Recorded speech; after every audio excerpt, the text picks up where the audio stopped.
గతంలో మీకు current bill ఎలా వచ్చేది, ఇప్పుడు ఎలా వస్తుందమ్మా?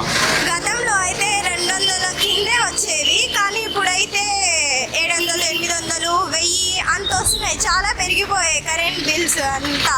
సో నిత్యావసర వస్తువులు చూసుకుంటే ధరలు పెరిగిపోయాయి, దాని మీద మీ స్పందన ఏంటమ్మా? చాలా అంటే చాలా ధరలు పెరిగిపోయాయి.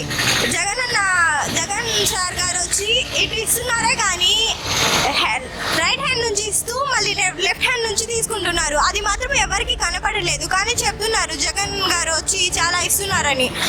పక్కన నుంచి తీసుకునేది మాత్రం ఏమి కనపడట్లేదు. చాలా అంటే చాలా నిత్యావసర సరుకులు పెరిగిపోతున్నాయి, చాలా పెరిగినాయి. కానీ ఇప్పుడు ఎలక్షన్స్ వస్తున్నాయని తగ్గించారు. సో ఆంధ్రప్రదేశ్లో చూసుకుంటే ఉద్యోగ అవకాశాలు ఉన్నాయంటారా?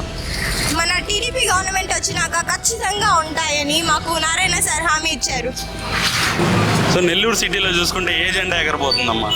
పసుపు జెండా ఎగిరిపోతుంది.